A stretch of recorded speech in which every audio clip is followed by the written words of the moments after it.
placer de verdad teneros aquí en esta mañana. Y vamos a seguir orando por muchos que no están aquí debido también a diferentes enfermedades que tenemos que recordarles en oración. Señor contesta, a veces es difícil cuando uno está enfermo, ¿verdad que sí? Es difícil, pero Dios es fiel y eso nos lleva a sus pies. Vamos a seguir hablando en esta mañana sobre profecía bíblica.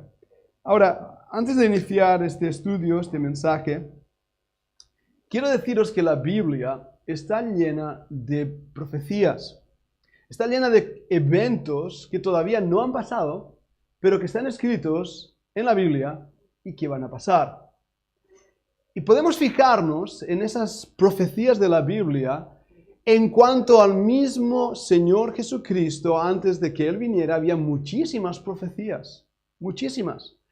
Iba a hablar del Señor Jesús, esas profecías, de dónde iba a nacer, de qué familia iba a pertenecer, de cómo iba a nacer, su nacimiento iba a ser virginal, Belén Éfrata, que iba a ser llamado Nazareno, que iba a morir en la cruz, que iba a sufrir el oprobio y el desprecio por amor al pecador. Y en ese momento ahí en la cruz, creo que fueron alrededor de unas 30 profecías que se cumplieron en esas horas que Él estuvo crucificado. Así que tenemos un montón de profecías en la Biblia que se cumplieron con todos los detalles en la primera venida del Señor Jesucristo. Ahora, la Biblia nos habla de profecías que todavía no se han cumplido. Y tenemos ahí el libro de Apocalipsis. Y yo sé que a veces, especialmente Hollywood, le encanta tomar estas profecías bíblicas y hacer de ellas una especie de show aparatoso. Mel Gibson ahora está preparando una película llamada La Segunda Venida del Cristo. Hizo primero la primera y viendo un poco en YouTube podéis verlo, ahí Mel Gibson, La Segunda Venida de Cristo, y muestra cosas que digo, wow, ¿dónde Mel Gibson ha sacado estas cosas? No he visto la película, no estoy haciendo propaganda, pero sí deciros que ya estamos viendo en el cine, en la sociedad, en los periódicos, esa mente apocalíptica, porque se están dando cuenta que lo que está pasando en nuestros días es fuera de lo normal. Si no habéis visto las conferencias que hemos estado dando sobre Aquí yo vengo pronto, os animo a que las veáis. Las noticias que hemos estado compartiendo son noticias que aparecen en BBC News, en la CNN, en La Vanguardia, en periódicos oficiales, que nos muestran verdades que la Escritura ya decía. Y nosotros hoy podemos confiar en estas verdades. Pero digo esto en la introducción al mensaje porque voy a hablar sobre el tiempo de la tribulación. Vamos a definir qué es eso. Vamos a hablar cómo vamos a ser librados de esa tribulación. Y a lo mejor es la primera vez que escuchas estas palabras y a lo mejor son conceptos nuevos para ti. Te invito a que escuches atentamente porque vamos a estar viendo la palabra de Dios en esta mañana. Pero antes de hacerlo, os invito a que inclinemos nuestros rostros, busquemos al Señor en oración y nos encomendemos a Él. Vamos a orar. Padre amado, te damos muchísimas gracias porque tú estás con nosotros aquí presente. Tú nos diste esa promesa. Nos dijiste, Señor, claramente que estarías con nosotros todos los días hasta el fin del mundo. Y nos hemos reunido aquí, Padre, para poder adorarte a ti en espíritu, en verdad. Y te pedimos, Señor, que tú toques nuestros corazones, nos hagas entender tu palabra. Tu Santo Espíritu te lleve la convicción, Señor, de tu palabra a nuestro corazón para que veamos la necesidad de arrepentirnos, de creer en ti, de confiar en ti y saber que el día de tu venida se está acercando. Pedimos, Padre, que me ayudes. Yo voy a hablar, soy ahora el predicador, es la herramienta que tú has tenido a bien escoger, pero soy un siervo inútil, a menos que tú hagas la obra, a menos que tu poder, Señor, se manifieste tocando corazones y vida. Esto solo va a ser una charla religiosa. Y por eso es que clamamos a ti, pidiendo tu ayuda, para que bendigas también a nuestra querida YouTube Gración, Señor, a los que están ahí detrás de estas cámaras, apoyándonos, siguiéndonos y recibiendo también tu palabra.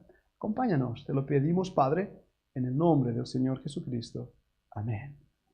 Vamos un momento, hermanos, a 1 de Tesalonicenses capítulo 4. 1 de Tesalonicenses capítulo 4.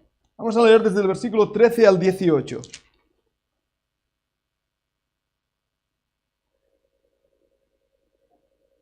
Primera Tesalonicenses 4, versículo 13. Tampoco queremos, hermanos, que ignoréis acerca de los que duermen, para que no os entristezcáis como los otros que no tienen esperanza. La palabra ahí duerme se está refiriendo a personas creyentes que han muerto. La palabra muerte quiere decir separación, pero aquí la palabra dormir, están esperando ser resucitados. Por eso están en ese estado de dormir. Es la palabra que se utiliza, esperando estar presentes al Señor. Versículo 14, porque si creemos que Jesús murió y resucitó, creemos esto, ¿verdad que sí? Así también traerá Dios con Jesús a los que durmieron en Él. Por lo cual, os decimos esto en palabra del Señor, que nosotros que vivimos, que habremos quedado hasta la venida del Señor, no precederemos a los que durmieron. Porque el Señor mismo, con voz de mando, con voz de arcángel y con trompeta de Dios, descenderá del cielo, y los muertos en Cristo resucitarán primero. Luego nosotros, los que vivimos, los que hayamos quedado, seremos arrebatados juntamente con ellos en las nubes para recibir al Señor en el aire, y así estaremos siempre con el Señor. Por tanto, alentaos los unos a los otros con estas palabras. Capítulo 5, versículo 1. Pero, acerca de los tiempos y de las ocasiones, de los momentos, no tenéis necesidad, hermanos, de que yo os escriba. Porque vosotros sabéis perfectamente que el día del Señor vendrá así como ladrón en la noche, que cuando digan paz y seguridad, entonces vendrá sobre ellos destrucción repentina, como los dolores a la mujer encinta y no escaparán. Mas vosotros, hermanos, no estáis en tinieblas para que el día os sorprenda como ladrón, porque todos vosotros sois hijos de luz e hijos del día, no somos de la noche ni de las tinieblas. Por tanto, no durmamos como los demás, sino velemos y seamos sobrios. Pues los que duermen, de noche duermen. Los que se embriagan, de noche se embriagan. Pero nosotros que somos del día, seamos sobrios, habiendo vestido con la coraza de fe y de amor y con la esperanza de la salvación como yelmo.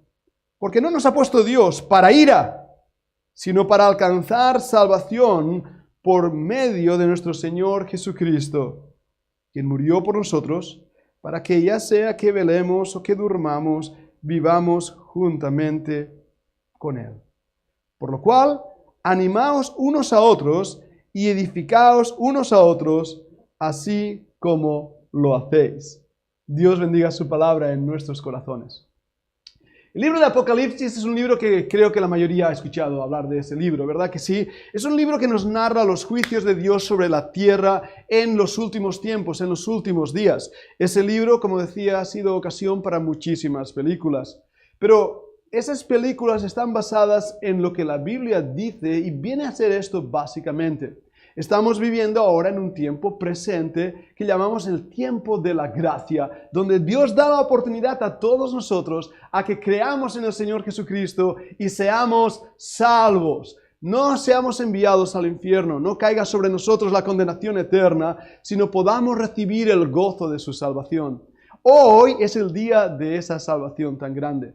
Pero la Biblia nos enseña que va a venir un momento, un tiempo donde Dios va a derramar su justa ira sobre esta tierra. ¿Por qué? Tenemos varios ejemplos en la Biblia. Uno de los más conocidos es el caso de Noé, cuando en sus tiempos, igual que nosotros hoy, la maldad del hombre había crecido hasta lugares extraordinarios. La maldad se había desarrollado y Dios dijo, pesa en mi corazón haber creado al hombre, voy a raer el hombre, voy a borrarlo, voy a barrerlo de la faz de la tierra. Y Dios envió un diluvio para limpiar este mundo. Solamente 8 personas fueron salvas. Entraron en un arca y escaparon de esa ira de Dios. Hermanos, Dios es un Dios de amor, sin duda alguna. Pero es también un Dios justo. Eso que hizo Dios en ese momento lo hizo porque la maldad del hombre había crecido muchísimo. Pero hoy, en este momento que estamos viviendo, donde Dios continúa con los brazos abiertos para recibirte, Dios, que ve el corazón del hombre rechazándole y rechazando a su Hijo, lo que va a hacer ahora es derramar su ira. La gracia va a terminar. ¿Por qué? Hoy es el Día de la Madre. Mamás, ¿cómo os sentís cuando habéis visto a alguien golpear a vuestros hijos? Mamás, ¿cómo os sentís cuando habéis visto a alguien insultar y menospreciar a alguno de vuestros hijos? ¿Verdad que hay ahí, como decimos las mamás, os volvéis en mamá osa? ¿No sabéis si las mamás osas son las más peligrosas? Si tú te cruzas con una osa y su osito, tú mueres. Las mamás osas son muy peligrosas. Imagínate Dios, cómo se debe sentir cuando ve que el hombre le rechaza continuamente y se aparta de él y rechaza a su hijo. ¿Cómo le insulta? La ira del Dios Todopoderoso es normal que exista y acontezca porque el mundo entero está rechazando a su hijo. Ahí empieza el tiempo del juicio del libro de Apocalipsis. La Biblia nos habla de 7 años. A esos 7 años de Apocalipsis se le llama también la gran tribulación o la tribulación. Ahora, quiero deciros algo. Hay un misterio revelado en la Escritura, un misterio que está escrito y que creo que sin duda alguna va a acontecer pronto. A ese misterio, a ese evento, a ese acontecimiento se le conoce como el arrebatamiento. Es la palabra que he mencionado ahí en 1 Tesalonicenses capítulo 4. La palabra harpazo quiere decir ser tomado por sorpresa, ser llevado, ser protegido. La palabra harpazo nos habla de un evento mencionado aquí en la Biblia, cuando Dios mismo, el Señor Jesucristo, llamará a los suyos desde la tierra para ser llevados al cielo en las nubes. Vamos a desaparecer de golpe. Miles de personas van a desaparecer de golpe. Nos vamos a ir. Ahora, algunas que me estén oyendo y si oyen esto por internet van a decir, ¡guau! ¿Qué está diciendo esto? ¿Qué es este evento? Mel Gibson ha hecho una película sobre ello. Pero no es para hacer una película, es una realidad profética en las Escrituras. Es lo que nosotros creemos porque la Biblia lo enseña y porque el mismo Señor Jesucristo lo dijo en Juan capítulo 14 cuando Él dijo, yo me iré, pero voy a preparar un lugar para vosotros y ahí donde esté, vosotros también estaréis. Y vendré y os tomaré a mí mismo. Y ahí viene otra palabra interesantísima que es esa idea de tomar, de llevarse con Él. Nosotros hoy estamos esperando ese evento. Estamos esperando el momento en que el mismo Señor Jesucristo nos llame a las nubes y seamos llevados con Él, arrebatados. Si oyes que miles de personas han desaparecido de la tierra, de todo el planeta, debes saber que el momento del rapto ha llegado y tú te has quedado atrás. Y has entrado en ese momento apocalíptico llamado la gran tribulación. Ahora, esto no es algo que nos hemos inventado, es algo que la Escritura enseña. Pero debemos entender qué es eso de la gran tribulación, porque veo que en los círculos teológicos de nuestros días tampoco se entiende. De hecho, algunos teólogos y algunos pastores y predicadores empiezan a decir que esto de la tribulación, pues realmente, no sé si va a ser tal y como se dice ser y se ha dicho a lo largo de los años, a lo mejor no es tan grave. Otros dicen, ya hemos entrado en la tribulación. No cabe duda que estamos viviendo en un momento para mucha gente de dificultad. La palabra tribulación, del latín tribulum, si lo pronuncio bien, es una palabra que indica que estás bajo presión.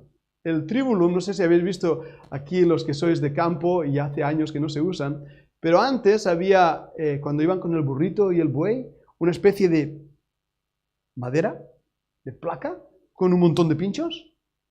Y ahí era para desmenuzar la tierra, para que fuera mejor para poder plantar. Entonces, el campesino, el payés, como decimos aquí, se ponía encima de esa madera y iba pasando por la tierra, desgranando esos granos. Y imagínate que te pase eso por encima. A ese aparato se le llamaba tribulum. Y esa es la idea gráfica de la tribulación. Y cuando leemos en la Escritura, vemos primeramente la sorpresa de la tribulación. Es decir, vemos que ese evento que llamamos tribulación, esos 7 años que van a venir apocalípticos, en la Biblia se nos muestra que no sabemos cuándo empieza. No lo sabemos. El día y la hora nadie sabe, pero sí los tiempos, las ocasiones son bien descritas aquí en la Biblia a través de todas las profecías. De la higuera aprende la parábola, dijo el Señor Jesucristo. Cuando veáis su fruto, sabéis que el verano se acerca. ¿Qué está diciendo? Que seamos listos, que observemos, que veamos los eventos y de esta manera podamos poner nuestra confianza y seguridad que el día del Señor se acerca. Y aunque no sepamos el día, hoy puede ser, no sepamos la hora, ahora puede ser, aunque no sepamos eso, sí sabemos los tiempos. Si no habéis visto las conferencias, os animo a que las veáis para no repetir lo que dijimos ayer mismo, pero estamos viendo cosas que nunca antes habíamos visto. Increíbles. Aún hoy en día llevamos las máscaras, ¿verdad que sí? Los cubrebocas. ¿Quién nos iba a decir que hemos estado 2 años pasando todos esos eventos? ¿Quién nos iba a decir todo lo que ha significado? Hay gente que está pasando hambre hoy en día por culpa de estos 2 años. Y yo tengo comida, gracias a Dios, en casa. Pero hay gente hoy en día que está falleciendo porque no tiene comida. Por causa de este tiempo, la hambruna del hombre está muriendo gente. Está muriendo gente. La guerra, de hace poco ha empezado, 60 y pocos días creo que llevan ya. Hermanos, no sabemos qué va a pasar, pero sabemos que las cosas se han complicado. Los desastres naturales, el cambio climático, esto forma parte de una agenda que Dios tiene, no el hombre. No es el hombre quien está haciendo estas cosas, es Dios mismo. Las grandes catástrofes naturales vienen también acompañadas de meteoritos que caen desde el cielo a la tierra. Hay un montón de aspectos y os digo una cosa, esto va a peor, esto se va a complicar aún más. La tribulación es un momento que va a empezar y puede ser hoy mismo. Y dejadme hablar de la severidad de la tribulación, porque no es broma. No voy a ir a todos los pasajes porque el tiempo se nos va de las manos, pero dejadme hablar de 9 lugares en la Biblia que nos da clara evidencia de la severidad de este tiempo. Uno se encuentra en Deuteronomio 32-35 cuando se nos habla del día de la calamidad. Así es reflejado ese día de juicio. Deuteronomio capítulo 32, versículo 35, el día de la calamidad. En Sofonías capítulo 2 y versículo 2 nos habla del terrible día del Señor. Y vamos a ver algunos de esos pasajes, si queréis abrir ahí en Deuteronomio 32 y versículo 35. Ya digo, no voy a leerlos todos, ganaré un poco de tiempo de esta manera, pero sí quiero leer algunos. 32, 35. Dice, ya decía yo dónde estoy. En Deuteronomio. Si podéis, lo sé que estáis ahí mostrando los versículos también en pantalla. Deuteronomio 32 y versículo 35. Mía es la venganza y la retribución a su tiempo. Su pie resbalará porque el día de su aflicción está cercano y los que les está preparado se apresura. Mía es la venganza, día de venganza y de retribución. Vamos a Sofonías 2:2 rápidamente.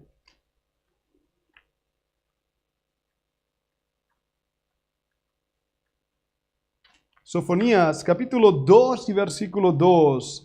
Antes que tenga efecto el decreto y el día se pase como el tamo, antes que venga sobre vosotros el furor de la ira de Jehová, antes que el día de la ira de Jehová venga sobre vosotros. Qué palabras tan extraordinarias. Buscad a Jehová antes que todo eso acontezca. Buscad a Jehová todos los humildes de la tierra, los que pusisteis por obra sus juicios. Buscad justicia, buscad mansedumbre. Quizás seréis guardados en el día del enojo de Jehová. Y la palabra ahí quizás es ulai, en hebreo es una palabra enfática. Y la palabra ahí guardar no significa simplemente proteger, significa mucho más, como vamos a estar viendo, ser sacados de ese día. Vayamos más a 1 Tesalonicenses capítulo 1 y versículo 10. 1 Tesalonicenses 1:10. Hablando de esperar de los cielos a su Hijo, el cual resucitó de los muertos, a Jesús. Escucha estas palabras, quien nos libra de la ira venidera. Es el día de la ira en 1 Tesalonicenses, pero seremos librados, dice ese pasaje. Bien, Apocalipsis 3:10. Vayamos a Apocalipsis 3:10 rápidamente. En Apocalipsis 3:10, el mismo Señor Jesucristo dice: por cuanto has guardado la palabra de mi paciencia, yo también te guardaré de la hora de la prueba que ha de venir sobre el mundo entero, para probar a los que moran sobre la tierra.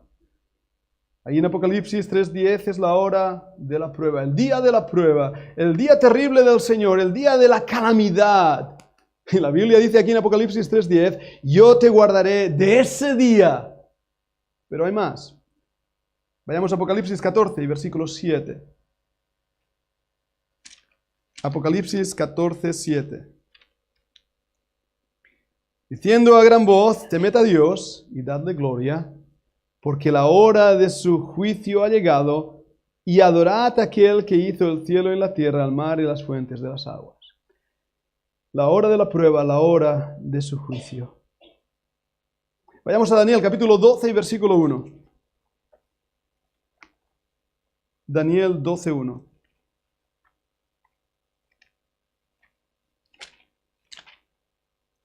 En aquel tiempo se levantará Miguel, el gran príncipe, que está de parte de los hijos del pueblo, y será un tiempo de angustia, el cual nunca fue desde que hubo gente hasta entonces. Pero en aquel tiempo será librado tu pueblo, todos los que se hallen escritos en el libro. Voy a volver a leer estas palabras.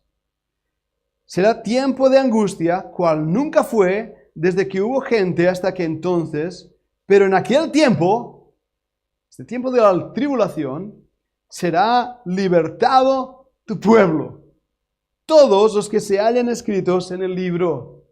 Tercer pasaje en la Escritura que me está diciendo que voy a ser librado del día de la ira. Gracias a Dios por ello, pero hay más. Vayamos también al libro de Sofonías. Hemos estado ya en Sofonías, perdonadme, vamos un momento a Mateo capítulo 24. Mateo 24 y versículos 21 y 22. Como sabéis, Mateo 24 es un pasaje que habla de la destrucción de Jerusalén proféticamente en el año 70. El general terminó siendo emperador Tito al mando de la 10ª legión romana, entró en Jerusalén, destruyó todo cuanto existía ahí. El Señor ya lo había profetizado, pero Mateo 24 habla también de las profecías relevantes o pertinentes a ese último tiempo, a ese último día como estamos viviendo hoy. Versículo 21 dice así: porque habrá entonces gran tribulación, ahí tenéis la palabra, cual no la ha habido desde el principio del mundo hasta ahora, ni la habrá. El Señor Jesucristo está hablando estas palabras. Esto no es la destrucción en el año 70. Eso está antes de estos versículos. El Señor está diciendo que va a venir un día, que va a haber una destrucción como jamás ha existido ni en tiempos de Noé. ¿Lo veis? Esto todavía no ha acontecido, pero está aquí escrito. Vayamos al versículo 22. Si aquellos días no fuesen acortados, nadie sería salvo. Mas por causa de los escogidos, aquellos días serán acortados.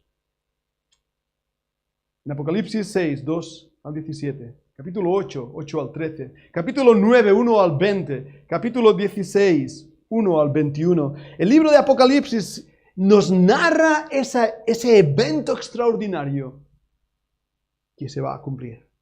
En el libro de Isaías hay un pasaje que nos muestra a Dios mismo y le preguntan: ¿por qué están rojos tus vestidos? ¿Qué te ha pasado?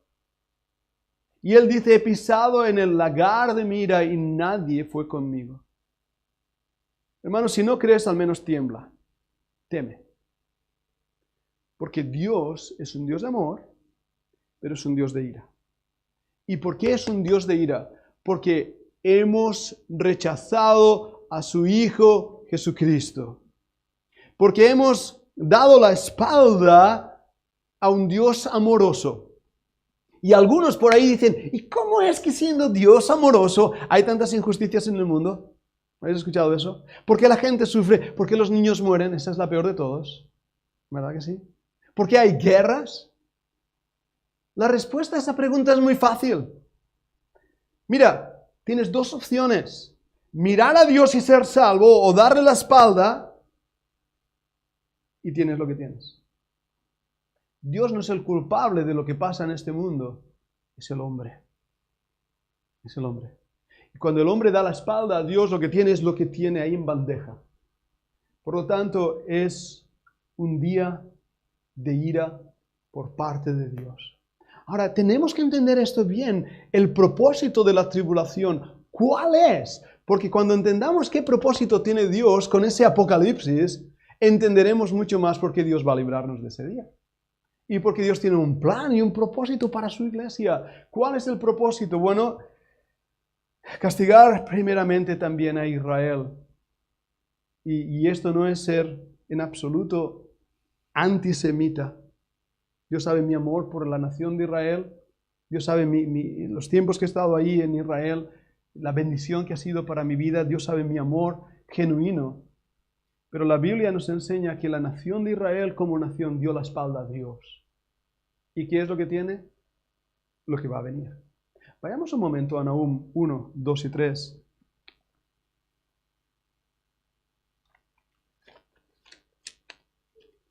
Sí, si podéis mostrar... No, claro, no está en pantalla, perdonadme. Nahum, capítulo 1, versículos 2 y 3. Jehová es Dios celoso y vengador. Jehová es vengador y lleno de indignación. La palabra Jehová, como sabéis, es el nombre de Dios en el Antiguo Testamento. Son 4 letras, puede ser pronunciada como Yahvé en algunas Biblias, en otras, como la protestante, Jehová. Jehová es Dios celoso y vengador, Jehová es vengador y lleno de indignación, se venga de sus adversarios y guarda enojo para sus enemigos. Jehová, escucha esto, es tardo para la ira y grande en poder y no tendrá por inocente al culpable.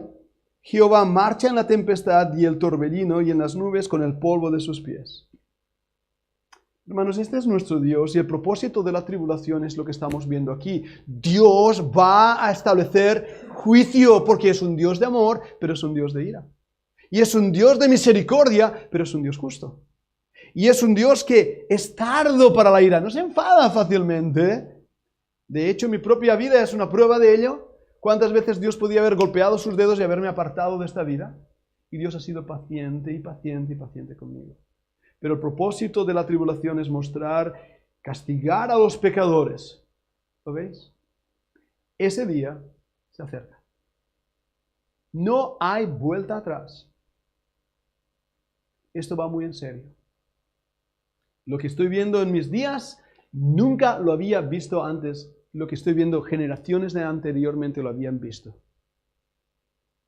Los que vivieron durante el tiempo de Hitler, con la persecución nazi, algunos de nuestros hermanos y hermanas que sufrieron la guerra y murieron en los campos de concentración, pastores, y murieron en los campos de concentración hermanos como tú y como yo. Corrie ten Boom era creyente, y sabéis su historia, su hermana murió en ese campo de concentración.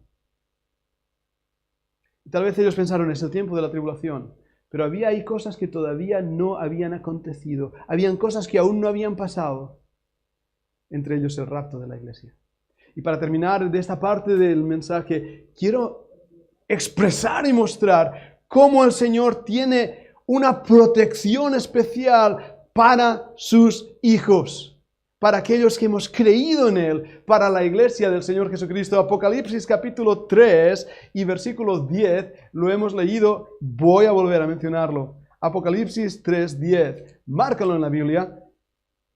En Apocalipsis capítulo 3, y no es el único versículo, he leído durante el mensaje por lo menos 3 versículos que dan la misma idea, nos va a librar el Señor de ese día. Por tanto, dice así, por cuanto has guardado la palabra de mi paciencia, yo también te guardaré.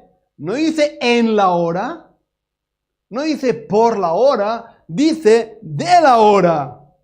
La palabra ahí en griego es eis, que implica fuera de. Te guardaré de la hora de la prueba, de la carga, de la tentación, han traducido otras traducciones, pero ahí la palabra es tribulación, que ha de venir sobre el mundo entero para probar a los que moran sobre la tierra. Yo voy a guardarte de esa hora, tú no vas a estar en esa hora. ¿Por qué? Tenemos patrones bíblicos. Miremos un momento en 2 de Pedro. Vamos a ver algunos patrones bíblicos que nos muestran cómo el Señor nos libera de esa hora. En 2 de Pedro, capítulo 2 y versículo 4 al 7. 2 de Pedro 2, versículo 4.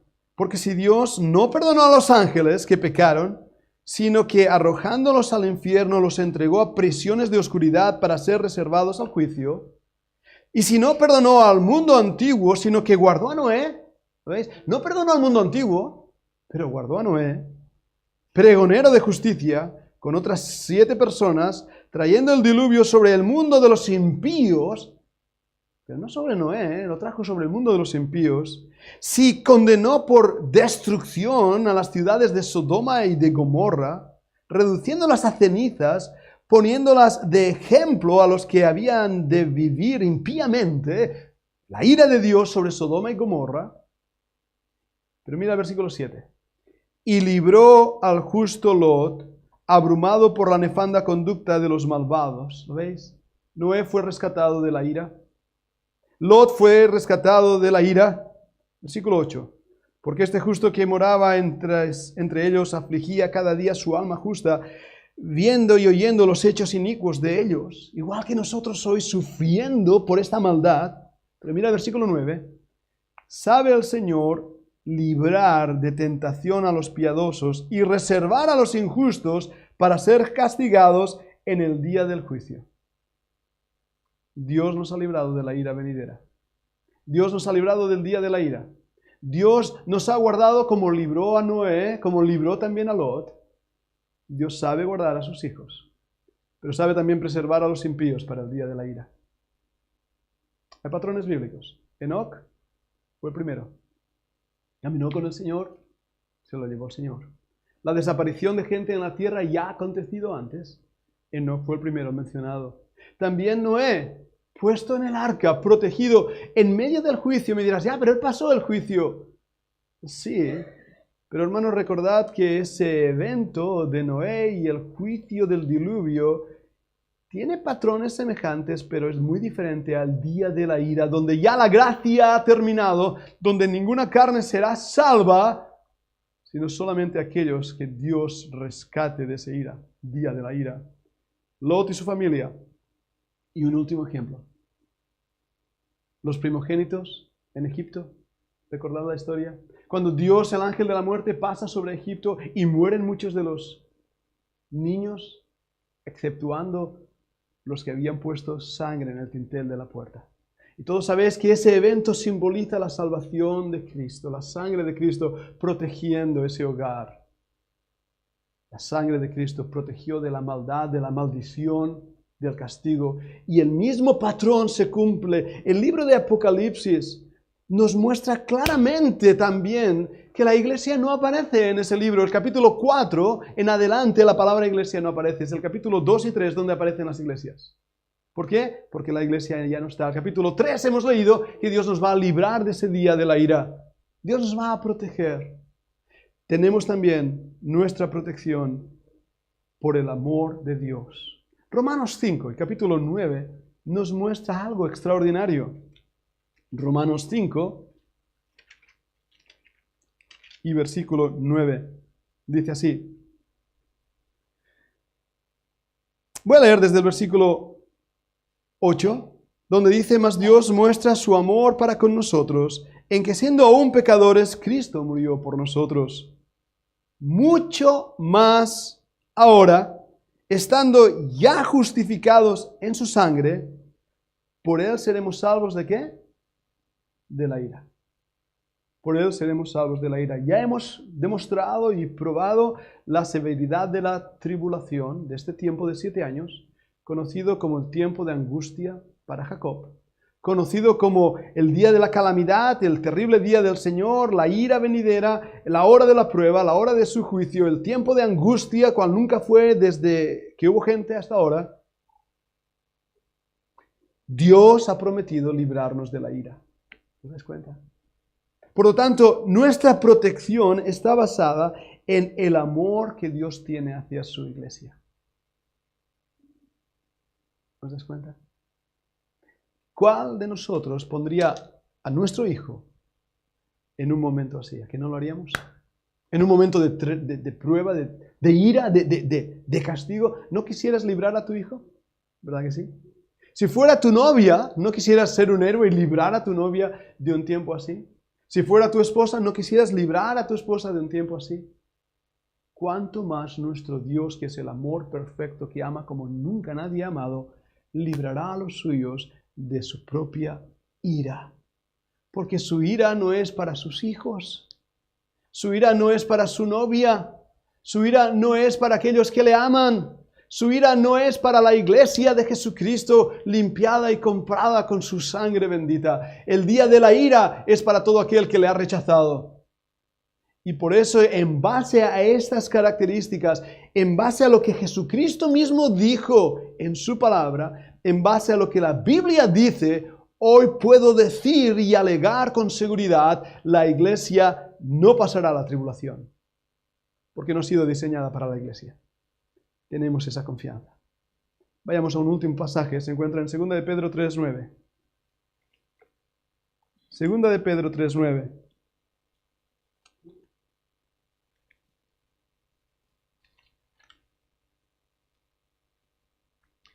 El Señor no retarda su promesa, según algunos la tienen por tardanza, sino que es paciente para con nosotros, no queriendo que ninguno perezca, sino que todos procedan al arrepentimiento. Hay una tendencia y un desánimo a veces en pensar que el Señor no viene. Recuerdo cuando jovencito que hablábamos de estas cosas, y han pasado ya muchos años. Hay una tendencia en algunas iglesias incluso a que estas verdades no se enseñen ni se mencionen para no equivocarnos, porque algunos han dado fecha y se han equivocado. De hecho, en el año 1554, alguien empezó a decir que habría un diluvio universal y construyó un arca. La gente empezó a reírse y empezó a burlarse. Pero este hombre construyó un arca porque él creía que se iba a acontecer el evento como Noé. Y entró en el arca, la gente se estaba riendo, él cerró la puerta, la gente se estaba riendo y empezó a llover. La historia dice que la gente desesperada rompió la puerta porque al darse cuenta que llovía pensó realmente este hombre tenía razón. Sacaron al hombre y lo mataron porque él no quería que la gente subiera al arca, así que lo mataron. La lluvia apenas duró unos minutos y después terminó de llover, 1550 y algo, y aún estamos aquí.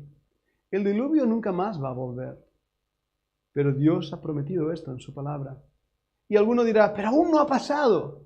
Está bien, el día y la hora nadie sabe, pero eso no quiere decir que no vaya a pasar. Entonces, ¿por qué Dios está esperando? Está bien, ahí hay otra respuesta para ti hoy. Dios está siendo paciente. No retarda su promesa. Él la va a cumplir. Dios, en su bondad, está permitiendo con paciencia para con nosotros, para que nos arrepentamos de nuestros pecados. Dios te está dando una oportunidad. Y esta oportunidad no quiere decir simplemente decir, está bien, pues voy a hacer una oración rápido y creo, y ya está. No. Esta oportunidad es caer a los pies de Jesús y decirle, soy culpable. Mis pecados te llevaron a la cruz. Te necesito. Mi vida está bajo condenación, pero sé que me amas. Sé que en aquella cruz, muriendo por mí y por mis pecados, tú me diste la oportunidad, amorosamente, de darme la vida eterna. Y Dios, quiero pedirte que tú me perdones por mis pecados, que tú me limpies de mi maldad. Quiero que tú me transformes. Creo en ti. Creo que tú enviaste a tu Hijo para morir por mis pecados, pero que Él resucitó porque tu Biblia, tu palabra, dice que Él resucitó de entre los muertos. Y creo que si Él resucitó, yo también voy a resucitar y tener vida eterna. Lo creo. Y a partir de hoy, quiero andar contigo para siempre. Quiero vivir una vida que te honre y te glorifique a ti. Quiero aceptarte a ti como Salvador y Señor, porque quiero también ser librado de la ira venidera. Todos los que hemos hecho eso, hemos confiado en la promesa de Dios. El día de la ira se acerca, pero el día de nuestra redención está aún más cerca. El momento en que nos reunamos con el Señor en las nubes para estar siempre con el Señor. Vamos a orar. Señor amado, te damos tantas gracias porque tú en tu palabra nos revelas estas grandes verdades.